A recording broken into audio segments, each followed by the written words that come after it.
The legal system in the United States has foundations in the English common law system that derived much of its rule and authority from the king.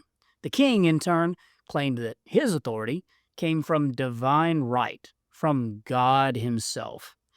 So it makes sense that a verse from the Bible well illustrates today's concept. Matthew's gospel records Jesus as saying, "No one can serve two masters. Either you will hate the one and love the other, or you will be devoted to one and despise the other." Since the client is the principal, the lawyer, in a limited sense, is subservient to the client. The client is the master of the legal matter. And when a client's goals and objectives conflict with the goals and objectives of another client, or, God forbid, conflict with the lawyer's own personal interests, a lawyer has some decisions to make. In this lecture, we will discuss conflicts with existing clients.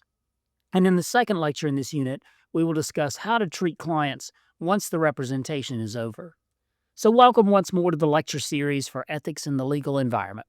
I'm your instructor, Roun McNeal, and in this lecture, we are beginning a unit on a foundational aspect of the practice of law, an extension of the duty of loyalty to the client: conflicts of interest. A conflict of interest is a clash between private and professional interests or competing professional interests that make impartiality difficult and create an unfair advantage.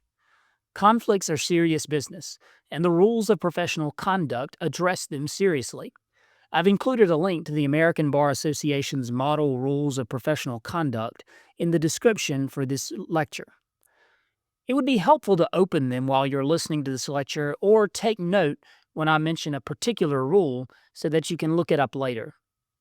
Knowing the content of the rule is necessary to do well in legal education and in practice, and you can certainly impress people by being able to cite a rule number. I, however, have a difficult time memorizing rule numbers, so I do not judge if someone is unable to link the principle with the rule number off the top of his or her head, but I will cite rule numbers in this lecture. Briefly, here is a list. Feel free, if you have your rule book open, to press pause and read each one yourself. Rule 1.7 provides the general prohibition against conflicts between current clients and prospective clients. If your existing client has a conflict of interest with a prospective client, then either the existing client must be notified and waive the conflict, or the attorney will be unable to take on the prospective client. Rule 1.8 prohibits specific transactions with a client. For example, acquiring an ownership interest that is adverse to the client, preparing any instrument by which the client gives a substantial gift to the attorney, or acquiring a proprietary interest in the cause of action. Rule 1.9 deals with conflicts between former clients and prospective clients. You heard that right. The obligations of a lawyer are not extinguished when the representation ends. It may be necessary to consider whether your new client has a conflict with someone you have represented in the past. Rule 1.10 makes clear that a lawyer's conflicts are imputed to all of the lawyer's colleagues in his associated firm. Imputed conflicts means that if your partner in the law firm has a conflict of interest, then you have that same conflict of interest. Rule 1.11 deals with conflicts associated with former government lawyers who enter private practice. That's an interesting rule to think about because it is an extension of the same principles of the rest of the rules of conflicts, but we will not delve deeply into this rule. Now, to get a firm foundation, let's talk in depth about Rule 1.7.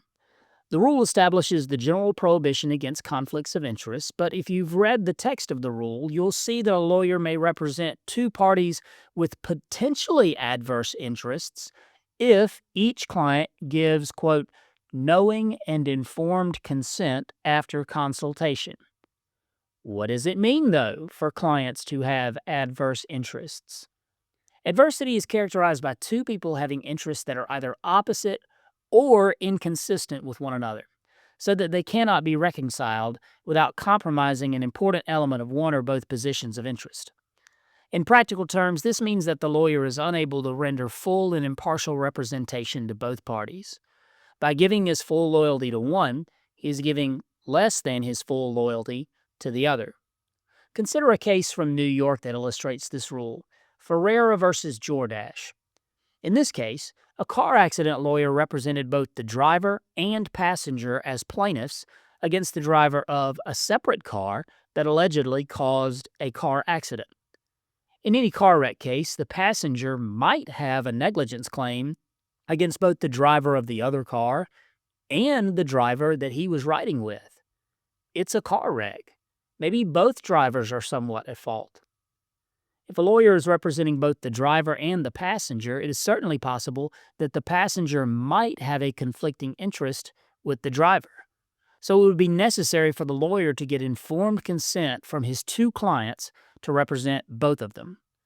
The lawyer in that case should explain the risks and rewards to both of his clients. These dual representation cases can be tricky and must be examined from multiple angles. Sometimes dual representation is not possible. When two or more parties assert claims against each other in the same litigation, no dual representation is possible. Say, for example, that Jay and Bob sue Kevin. Jay and Bob are represented by the same lawyer, but the litigation gets messy, and Kevin files a countersuit against Jay and Bob. At this point, Jay and Bob begin pointing fingers at each other about which one might be liable against Kevin, and Bob files a cross-claim against Jay.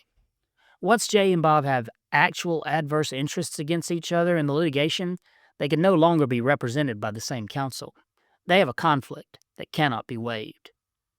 Sometimes conflicts are classified as material limitations. A material limitation is an interest that creates an inability to render neutral and unbiased service or advice. Material limitations might occur if a lawyer has some business interests with the client or a complicated pre-existing history. The concept recognizes that some conflicts are material and others are not. A Wisconsin case styled "In the Matter of Disciplinary Proceedings Against Kruger" is a good example. In Kruger, a client owed money to a lawyer. The client hired that same lawyer to represent her in bankruptcy. Now, if you remember the purpose of bankruptcy, you understand immediately the material conflict. Bankruptcy protection is a way of discharging some or all of a person's debts, meaning the creditor loses all or some of the money that the debtor owes. So Kruger conveniently failed to list the debt owed to him on the bankruptcy petition so that his client would still owe Kruger the full amount. That's a material conflict, and the conflict of interest here is pretty obvious. Or imagine that independent businessmen Bert and Ernie hire attorney Elmo to assist in a matter. Bert and Ernie decide to go into a joint venture to buy and lease commercial property together. They approach Elmo to draft the agreement. Consider the following questions. What if Elmo knows that Bert is in a lot of debt and that this new deal presents a risk that Bert might not be able to carry all of his financial responsibilities to Ernie? What if Elmo knows certain business tendencies about Ernie that would be disadvantageous to Bert? What if Elmo suspects, but can't prove, that Ernie skirts the law on these kinds of deals? Elmo's previous interactions with Bert and Ernie have given him some insight that creates conflicts in his duties of loyalty to each of them. Now, besides financial or legal conflicts, lawyers and their staff must also measure personal conflicts. A lawyer with a strong commitment to marriage and family might have a difficult time representing an adulterer or an abuser. A lawyer who has been the victim of a violent crime might feel conflicted about representing an accused murderer. The standard that either of these lawyers is held to in order to determine whether this is a material limitation, and the standard that all lawyers are held to, is that of being a disinterested lawyer. This means each lawyer must detach himself from any personal conflicts in the matter and act accordingly. It's a difficult thing to do, and it's a difficult thing to know if you're doing it successfully. So a lawyer with a perceived personal conflict should look at the situation from three perspectives. First, the perspective of the client. If the lawyer were in the client's shoes, would she be comfortable being represented by someone with such a personal conflict? Second, the perspective of the attorney's own conscience. Do a little introspection and self evaluation, asking whether your underlying bias is enough to place your interest over your client's. Thirdly, look at the perspective of the justice system and the public. Would other attorneys consider the representation conflicted? Would the integrity of the courts suffer? If another lawyer took this case, would you consider that lawyer to be too biased? Does it appear improper? These are questions that help determine if a personal conflict is enough to create a material limitation. Let's turn back to Rule 1.8, which deals with specific prohibitions having to do with business dealings with clients. There's a long list of specific prohibitions, and frankly, I encourage you to press pause here and look them over. If you've done that, good. You can see how it prohibits obtaining any pecuniary interest adverse to your client, prohibits using information relating to the representation to disadvantage your client, and soliciting any gifts from the client. Now, besides business relationships that are strictly prohibited, there are rules and guidelines governing how one might enter into business with a client or take on business partner as a client. The terms of the business must be fair and reasonable. Neither party can have an unreasonably great amount of leverage over the other, lest the business relationship or transaction influence the independent judgment of the lawyer. Clients need to be fully aware of the terms of transactions and business dealings. It is always a good idea to advise clients of their right and of the benefit of obtaining third-party counsel for the negotiation of the business deal.